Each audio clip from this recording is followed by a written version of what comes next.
किसी ने सही कहा है, सारे जहां से अच्छा हिंदुस्तां हमारा, हम बुलबुलें हैं इसके, ये गुलसिता हमारा। दुनिया के सबसे खूबसूरत देशों में एक देश अगर कोई है तो हमारा हिंदुस्तान, जहाँ पर 6 ऋतुएं लगती हैं। इन ऋतुओं के आधार पर हम लोग अपनी यात्राओं का चयन करते हैं। आज हमारी यात्रा का चयन दिल्ली से सहस्त्रधारा के लिए, लेकिन यात्रा तो हमारी हरिद्वार से है और हरिद्वार से हमने इस यात्रा को आरंभ किया है। गाड़ी के मध्य से हम चल रहे हैं और गाड़ी के द्वारा ही हम इस सफ़र को तय करेंगे। हरिद्वार से ये सफ़र है और सहस्त्रधारा अगर हम देहरादून का हिस्सा है, अगर माने तो मात्र 16 किलोमीटर दूर है, जो कि राजपुरा गांव के आसपास स्थित है। हरिद्वार से सहस्त्रधारा की दूरी सड़क मार्ग के लगभग 76 किलोमीटर है और यातायात सड़क की स्थिति और चुने हुए वाहन के द्वारा ही यात्रा को हम कह सकते हैं। लेकिन जो मैं बात कर रहा हूँ वो यात्रा हम अपनी गाड़ी के यानी कार के द्वारा जो हम कर रहे हैं उसके आधार पर है। वैसे तो बहुत सारे रास्ते हैं सहस्त्रधारा जाने के लिए ऋषिकेश से, लेकिन हम जो जाएंगे वह रास्ता हम आपसे बात करेंगे। हम चल पड़े हैं ऋषिकेश से सहस्त्रधारा की ओर और आप देख रहे हैं कि मौसम सुहाना है, लेकिन बादल बनते हुए नजर आ रहे हैं। कभी भी बारिश हो सकती है। मुझे लगता है कि हम ऋषिकेश पहुंचेंगे और ऋषिकेश पहुंचते पहुंचते लगभग बारिश हो सकती है। और हमने जो रास्ता चुना है, वैसे तो हम आपको ट्रेन के माध्यम से भी यात्राएं कराते हैं, लेकिन ये दूसरी यात्रा है हमारी जो हम आपको गाड़ी के माध्यम से करा रहे हैं। पहले हमने आपको अजमेर की यात्रा कराई और दूसरी यात्रा अब सहस्त्रधारा की है। तो मैंने बताया ना कि हरिद्वार से 76 किलोमीटर का रास्ता हमें तय करना है और ये रास्ता सड़क के माध्यम से हम करेंगे। और यात्रा में आमतौर पर हम देखें तो 2 से 3 घंटे लग सकते हैं और आराम से कमर सीधी कर लीजिए और अपनी गाड़ी की बेल्ट को बांध लीजिए। आनंद आने वाला है। हो सकता है बारिश भी आपको मिल जाए और मार्ग के जो मनोहर दृश्य हैं बड़े ही सुहाने हैं। आप देख रहे हैं ये हरिद्वार का दृश्य जहाँ से हमने यात्रा आरंभ की थी। कल रात हम हरिद्वार आ गए थे। हरिद्वार के बाद में देखिए मेरे कहने से पहले ही अभी हमने ऋषिकेश में प्रवेश भी नहीं किया और रास्ते में बादल जोर जोर से गरजने लगे और बारिश शुरू हो गई।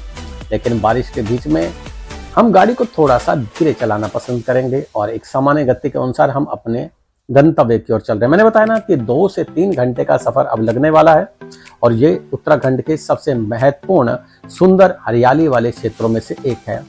नदियों के किनारे होते हुए गंगा जी के साथ साथ हमने सफर शुरू किया। अब पहाड़ों को भी देखेंगे और मैं आपको बता दूं कि ये जो सहस्त्रधारा है ये देहरादून के आसपास ही पड़ता है और यहाँ पर गंडक के झरने हैं।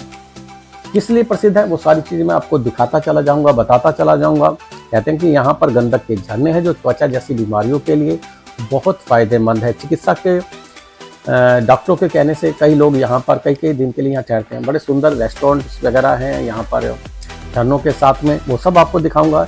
ये एक सामान्य पिकनिक स्थान है और उपयुक्त है, हरिद्वार से ज़्यादा दूर नहीं है और यदि आप चाहें तो यहाँ पर अपनी फैमिली के साथ आ सकते हैं। कोई लंबा रास्ता नहीं है, 2-3 घंटे हरिद्वार से लगते हैं। सहस्त्रधारा है।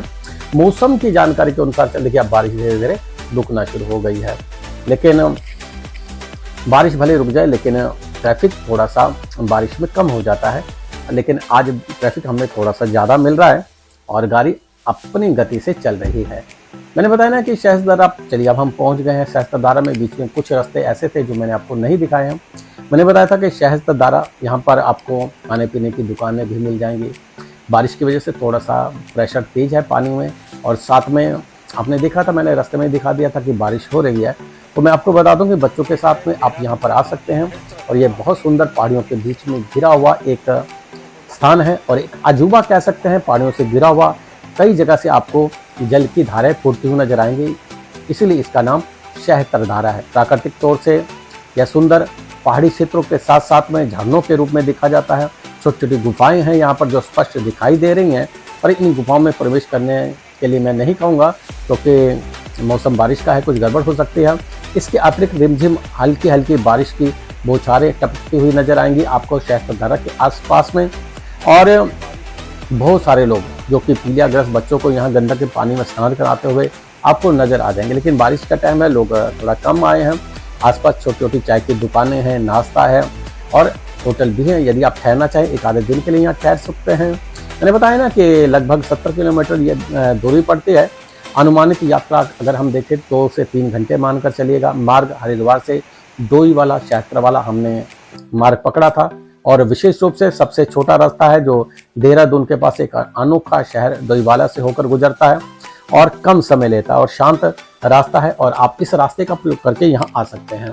ये सहस्त्र धारा है, इसकी धाराएं सहस्त्र हैं, लेकिन पानी बारिश की वजह से थोड़ा सा मटमैला हो गया है। लेकिन थोड़ी थोड़ी देर में अब देखिए बारिश रुक चुकी है यहाँ पर, लेकिन मौसम ऐसा लगता है कि कभी अचानक बादल आ जाते हैं और कभी ऐसा लगता है कि जैसे कोहरा सा हो गया। बड़ा सुंदर है, आप चारों तरफ पहाड़ी पहाड़ी देख रहे हैं, पानी बहुत सुंदर है और इसमें स्नान करने वालों की भीड़ अच्छी खासी मिल जाती है। बारिश की वजह से थोड़ा सा लोग कम है, लेकिन घबराइए नहीं, आपको ज़्यादा अंदर जाने की जरूरत नहीं है, बड़े बड़े पत्थर हैं।